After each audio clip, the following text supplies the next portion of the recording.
মার্কিন নিরাপত্তা প্রধান তুলসী গ্যাবার্ডের মন্তব্য এনডিটিভি ওয়ার্ল্ডকে দেয়া সাক্ষাৎকার বাংলাদেশে রীতিমতো তোলপাড় শুরু করে দিয়েছে। বাংলাদেশ সরকার নড়ে চড়ে বসেছে। বাংলাদেশের সরকারের ভিতে অনেক বড় ধরনের কাঁপন ধরেছে, এমন কথাও অনেকে বলছেন। রীতিমতো ভূমিকম্প হওয়ার উপক্রম তৈরি হয়েছে। আর তাই তো গতকালকে তুলসী গ্যাবার্ডের মন্তব্যের পরপরই সরকারের বিবৃতি, অনেকগুলো উপদেষ্টার এই ব্যাপারে নানা রকমের মন্তব্য প্রমাণ করে যে সরকার তুলসী গ্যাবার্ড যে মন্তব্য করেছেন সেই মন্তব্য নিয়ে যথেষ্ট নাজেহাল হয়ে গেছে। সরকার তার ভাবমূর্তি রক্ষায় এখন তৎপরতা শুরু করেছে। এই ব্যাপারগুলো যখন চলছে তখন নতুন তথ্য শোনা যাচ্ছে, গুঞ্জন শোনা যাচ্ছে, সেটি হলো তুলসী গ্যাবার্ড শেখ হাসিনার সঙ্গে সাক্ষাৎ করছেন। এটা যদি সত্য হয় তাহলে বাংলাদেশের সরকারের জন্য সেটা আরো বড় বিপদের খবর হতে পারে। সেরকম আলোচনা চতুর্দিকে চলছে। এই আলোচনা তো করবই, সাথে দুই যে ছাত্র উপদেষ্টা এখনো রয়েছেন, একজন পদত্যাগ করেছেন, সেই দুই ছাত্র উপদেষ্টার 15 দিনের মধ্যে, আগামী 15 দিনের মধ্যে পদত্যাগের আলটিমেটাম দেয়া হয়েছে।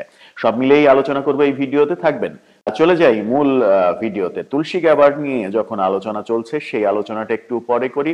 তার আগে বলে রাখি, তুলসী গ্যাবার্ডের সঙ্গে শেখ হাসিনার বৈঠক হবে এমন খবর শোনা যাচ্ছে, এবং সেটা আজকে অথবা আগামীকালকে প্রথম প্রহরে কোনো একটা সময় হতে পারে। আজকে হওয়ার সম্ভাবনাই বেশি, এমনটা ভারতীয় গণমাধ্যম, বেশ কিছু গণমাধ্যম বলছে। সেই খবরের সত্যতা কতটুকু সেটা সময়ই বলে দেবে। যদিও এই খবর সত্য হোক কিংবা মিথ্যা হোক, এই ব্যাপারে কোনো কথা, আনুষ্ঠানিক কোনো কথা শোনা যাবে না, কেউ কোনো বিবৃতি দেবে না, কোনো ছবি দেখা যাবে না, কোনো ভিডিও চিত্রও দেখা যাবে না, কারণ এটা এতটাই গোপনে হবে। যদি হয় সেখানে সাংবাদিক তো অনেক দূরের কথা, একটা মাছিও প্রবেশ করতে দেয়া হবে না। যেখানে শেখ হাসিনাকে রাখা হয়েছে সেটাই এখন পর্যন্ত বিশ্ব গণমাধ্যমের কাছে অস্পষ্ট যে শেখ হাসিনাকে ঠিক কোন জায়গায় রাখা হয়েছে। তুলসী গ্যাবার্ড এরই মাঝে নরেন্দ্র মোদীর সঙ্গে বৈঠক করেছেন। নরেন্দ্র মোদীর সঙ্গে বৈঠকের পরেই শেখ হাসিনার সঙ্গে তিনি সৌজন্য সাক্ষাৎ করবেন এবং তার মতামত চাইবেন, এমনটা ভারতীয় বিভিন্ন সাংবাদিক এবং গণমাধ্যম বলছে। সেটার সত্যতা হয়তো পাওয়া যাবে। যদি বৈঠকটা হয় তাহলে যে কোনো মাধ্যম দিয়ে সেটা বেরিয়ে আসবে, এবং তার পরবর্তী বিভিন্ন পদক্ষেপ যখন আমরা লক্ষ্য করব তখন বোঝা যাবে যে এই ধরনের কোনো বৈঠক আদৌ হয়েছে কিনা। যেটা হয়েছে সেই আলোচনায় চলে যায়। তুলসী গ্যাবার্ড যে আলোচনা করেছেন, এনডিটিভিকে সাক্ষাৎকারে যে সব কথা বলেছেন, বাংলাদেশে সংখ্যালঘু নির্যাতন, বাংলাদেশে ইসলামী খেলাফা এবং জঙ্গিবাদের উত্থান, এই ব্যাপারে যে কঠোর মন্তব্য করেছেন এবং এটা কঠোর হস্তে দমন করা হবে। ট্রাম্প প্রশাসন এই ব্যাপারে যথেষ্ট সচেতন। এ ব্যাপারে ট্রাম্প এবং নরেন্দ্র মোদীর যৌথ উদ্যোগ দেখা যাবে, এরকম নানা কথা বলেছেন। ঠিক তখনই গতকালকেই আমরা দেখেছি এই মন্তব্য করার পরপরই সরকার নড়ে চড়ে বসেছে, সরকার বিবৃতি দিয়েছে। দুপুরবেলায় প্রধান উপদেষ্টাকে আমরা বলতে শুনেছি তিনি বড় মাঠের খেলোয়াড়, তিনি বিশ্ব মাঠে খেলেন, ছোটখাটো মাঠে তিনি খেলেন না। এই বড় মাঠের খেলোয়াড়ই হঠাৎ করে এই বিকেলে কেমন যেন জড়ো সড়ো হয়ে গেলেন। তুলসী গ্যাবার্ডের এই মন্তব্যে তড়িঘড়ি করে বিবৃতি দিলেন, প্রেসকে বিবৃতি দিলেন, সামাজিক যোগাযোগ মাধ্যমে তার যে পেজ সেই পেজে বিবৃতি দিলেন, এবং সেখানে বলা হলো তুলসী গ্যাবার্ডের এই মন্তব্য নাকি ভিত্তিহীন। এটার পেছনে কোনো সত্য নেই। এটার পেছনে সত্য নেই যখন সরকার বলছে, তখন সরকারের একজন উপদেষ্টা, ধর্ম উপদেষ্টা বলছেন যে বাংলাদেশে সংখ্যালঘু নির্যাতন, জঙ্গিবাদের উত্থান, এই ব্যাপারটা যেভাবে তুলসী গ্যাবার্ড বলেছেন সেটা সত্য নয়। হয়তো কিছু কিছু ঘটেছে, কিন্তু যেভাবে তিনি বলেছেন সেরকম ঘটেনি।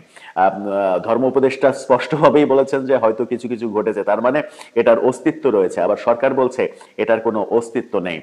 যদি অস্তিত্ব না থাকবে তাহলে সরকার একটা বিবৃতি দিচ্ছে, তারপরে অর্থ উপদেষ্টা বলছেন যে এটার সঙ্গে অর্থনৈতিক কোনো সম্পর্ক নেই, এবং এই বিবৃতির সঙ্গে যুক্তরাষ্ট্র এবং বাংলাদেশের সম্পর্ক নির্ভর করে না, এতে যুক্তরাষ্ট্রের সঙ্গে বাংলাদেশের সম্পর্ক অবনতি ঘটবে না, এতটুকু এই কথা তিনি বলছেন। অন্য আর একজন উপদেষ্টা এটাকে কিছুই না বলার চেষ্টা করছেন। অন্তত 3 জন উপদেষ্টা এই ব্যাপারে কথা বলেছেন, সরকার কথা বলেছেন, সরকারের প্রেস সচিব কথা বলেছেন এবং সরকারের প্রেস উইং থেকে যে কথা বলা হয়েছে সেই কথা যদি একটু পড়ে শোনানো যায় তাহলে যেটা দাঁড়ায় সেটা হচ্ছে, একটু চলুন শুনে নেওয়া যাক। সরকার থেকে বলা হয়েছে গ্যাবার্ডের মন্তব্য কোনো প্রমাণ বা নির্দিষ্ট অভিযোগের উপর ভিত্তি করে নয়, তারা একটি প্রশস্ত এবং অন্যায়কৃত ব্রাশ দিয়ে একটি সমগ্র জাতিকে রাঙিয়েছে। অর্থাৎ তুলসী গ্যাবার্ড মিথ্যা বলেছেন, তুলসী গ্যাবার্ড রং মাখিয়ে কথা বলেছেন, এমনটা সরকারের পক্ষ থেকে বলা হয়েছে। শেষের দিকে আরো বলা হয়েছে যে আইন প্রয়োগ, সামাজিক সংস্কার ও সন্ত্রাস বিরোধী অন্যান্য প্রচেষ্টার মাধ্যমে এসব সমস্যার সমাধান করতে যুক্তরাষ্ট্র সহ আন্তর্জাতিক সম্প্রদায়ের সাথে অংশীদারিত্ব করে অব্যাহত কাজ করছে সরকার, এমনটাও বলা হয়েছে। অর্থাৎ সরকার বিশ্ব সম্প্রদায়ের সঙ্গে যৌথভাবে এগুলো যেন না হয় সেই কাজ করছে। একবার বলছে যে এগুলো ঘটেনি, আবার বলছে এগুলো যেন না হয়, এগুলো যেন দমন করা যায় সেই ব্যাপারে সরকার আন্তর্জাতিক মহলের সঙ্গে কাজ করছে। আবার বলা হচ্ছে বাংলাদেশকে একটি ইসলামী খিলাফতের ধারণার সাথে ভিত্তিহীনভাবে সংযুক্ত করা বিশ্বের অগণিত বাংলাদেশি এবং তাদের বন্ধু ও অংশীদারদের কঠোর পরিশ্রমকে ক্ষতিগ্রস্ত করে, যারা শান্তি ও স্থিতিশীলতা ও অগ্রগতিতে প্রতিজ্ঞাবদ্ধ। দেশকে যে কোনো ইসলামী খেলাফতের সাথে সংযুক্ত করতে যে কোনো প্রচেষ্টায় বাংলাদেশ তীব্র নিন্দা জানাচ্ছে। হ্যাঁ, আপনি নিন্দা জানাচ্ছেন আজকে এসে, কিন্তু যখন 32 নম্বরে মব হলো, সেই 32 নম্বরে যখন আইএসের পতাকা উঠলো তখন আপনি নীরব থেকেছেন। আপনি শুধুমাত্র সেদিনও একটা বিবৃতি দিয়ে নীরব থেকেছেন, মব ঠেকানোর চেষ্টা করেননি, আইএসের পতাকা যারা বহন করেছে তাদের গ্রেপ্তার করেননি।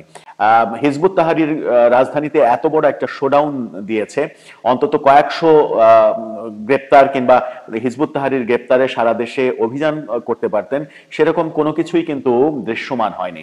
আপনার একজন উপদেষ্টার বিরুদ্ধে হিজবুত তাহরীরের সঙ্গে সংযুক্ত থাকার অভিযোগ একের পর এক শোনা যাচ্ছে, সেই ব্যাপারেও আপনারা কোনো পদক্ষেপ গ্রহণ করেননি। এরকম অবস্থায় আপনারা গণজাগরণ মঞ্চ এবং শাপলা চত্বর এই বিভেদের মধ্যে নিজেদেরকে মিশিয়ে ফেলেছেন। যখন ধর্ষণের বিচার চেয়ে কেউ মিছিল করছে, সেই মিছিল দমন করার চেষ্টা করছেন, অর্থাৎ ধর্ষণের বিচারও চাওয়া যাবে না, এরকম ব্যাপার তৈরি হয়েছে। সব মিলিয়ে বাংলাদেশে সংখ্যালঘু নির্যাতনের কথা যদি আসা যায়, যে সংখ্যালঘু নির্যাতন বাংলাদেশে এই সরকারের আমলে, সব সরকারের আমলেই হয়েছে সংখ্যালঘু নির্যাতন, সেটা অস্বীকার করার উপায় নেই।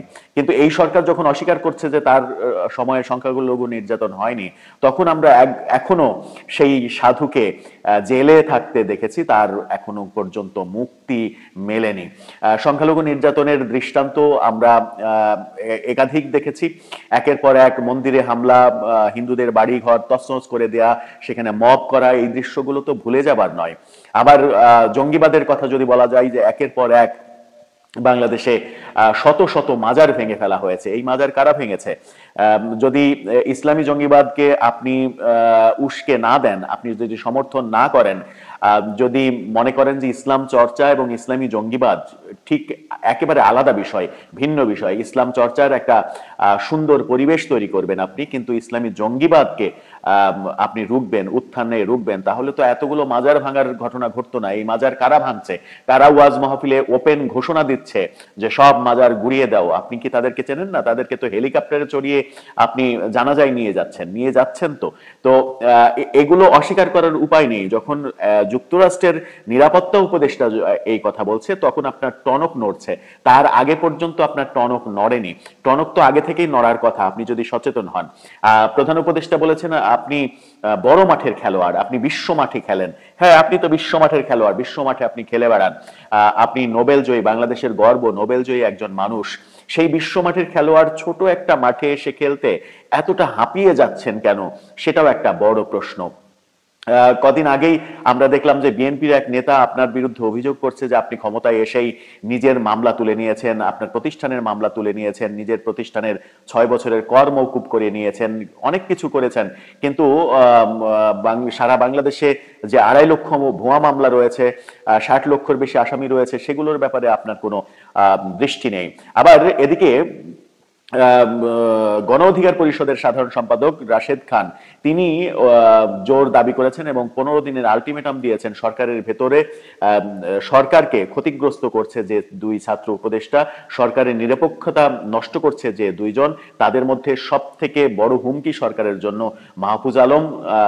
রাশেদের ভাষায় তিনি সরকারের সব থেকে বেশি ক্ষতি করছেন, তিনি শান্তি বিনষ্ট করছেন। আন্তঃরাজনৈতিক দল যে শান্তি বিরাজ করছে, যে সৌহার্দ্যপূর্ণ অবস্থান থাকার কথা, সেটা এই মাহফুজ আলম উপদেষ্টা হয়ে নষ্ট করছে। উপদেষ্টা হওয়ার আগে থেকেই সে নষ্ট করেছে। ভারত দখল করা ম্যাপ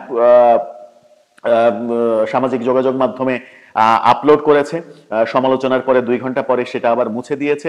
কখনো ফেসবুকে সে হেফাজতের বিরুদ্ধে লিখছে, কখনো ফেসবুকে সে জামাতের বিরুদ্ধে লিখছে, কখনো বিএনপির বিরুদ্ধে লিখছে। অথচ উপদেষ্টা হিসেবে এই কাজগুলো করার কথা নয়। উপদেষ্টা হিসেবে সব থেকে ন্যাক্কারজনক কাজ মাহফুজ আলম করছে, এমনটা রাশেদ দাবি করেছেন। এবং আরেক উপদেষ্টা আসিফ মাহমুদের ব্যাপারে অভিযোগ করেছেন, নাহিদ ইসলাম সাবেক উপদেষ্টা তার ব্যাপারে অভিযোগ করেছেন, সমন্বয়কদের হেলিকপ্টারে মাগুরায় নিয়ে যাওয়ার ব্যাপারে অভিযোগ করেছেন এবং অভিযোগ করে 15 দিনের আলটিমেটাম দিয়েছেন যে 15 দিনের মধ্যে এই দুই ছাত্র উপদেষ্টাকে পদত্যাগ করতে হবে, কারণ এই সরকার আর নিরপেক্ষ নেই, এই সরকার নিরপেক্ষতা হারিয়েছে। দেশের মধ্যেই যখন এত বেশি সমালোচনার মুখে পড়ছে সরকার, তখন আন্তর্জাতিক মহলের এই উষ্মা প্রকাশ, আন্তর্জাতিক মহল যখন গভীর উদ্বেগ প্রকাশ করছে, বিশেষ করে আমেরিকার মতো শক্তি এবং আমেরিকার মতো দেশের নিরাপত্তা প্রধান যখন বাংলাদেশের নিরাপত্তা নিয়ে উদ্বিগ্ন হন, সেটা সরকারের জন্য খুবই খারাপ বার্তা বয়ে আনবে এবং সেটা সরকারের নড়ে চড়ে বসাতেই বোঝা যাচ্ছে। এই যে নড়ে চড়ে বসা, এই নড়ে চড়ে বসার আগেই সরকার যদি এ ব্যাপারে সতর্ক হতো, সরকার যদি সজাগ দৃষ্টি রাখতো, সরকার যদি মব বাংলাদেশে হতে দিত না, সরকার যদি মাজার ভাঙছে যারা তাদেরকে সাথে সাথে গ্রেপ্তার করত, সরকার আইএসের পতাকা যারা উড়াচ্ছে তাদের গ্রেপ্তারে অভিযান চালাতো, সরকার শুধুমাত্র আওয়ামী লীগ নিধন করো, আওয়ামী লীগ নিধন করো এই কথা না বলে যারা অপকর্ম করেছে, যারা সন্ত্রাস করেছে, যারা সন্ত্রাস করছে, তাদের সকলের ব্যাপারে সরকার যদি সমানভাবে মনোযোগী হতো, তাহলে এই ব্যাপারটা, যুক্তরাষ্ট্রের এই উদ্বেগের ব্যাপারটা আসতো না।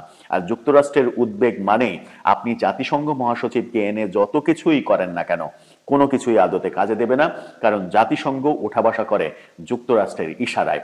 যুক্তরাষ্ট্র যদি কোনো বিষয়ে না বলে, জাতিসংঘ মহাসচিব সারাদিন এসে যদি বাংলাদেশে শুয়ে থাকে, তাও কোনো কাজ হবে না, সরকারের পক্ষে একটি কাজও করতে পারবে না, একটি পদক্ষেপও নিতে পারবে না। সুতরাং জাতিসংঘ মহাসচিবকে নিয়ে এসে যে বার্তা সরকার দিতে চাইলেন, জাতিসংঘ মহাসচিবকে সংস্কারের মধ্যেও ঢুকাতে চাইলেন, এগুলো আসলে নেহায়েত গুড়ে বালির মতো হবে, এগুলো কিছুই কাজে দেবে না।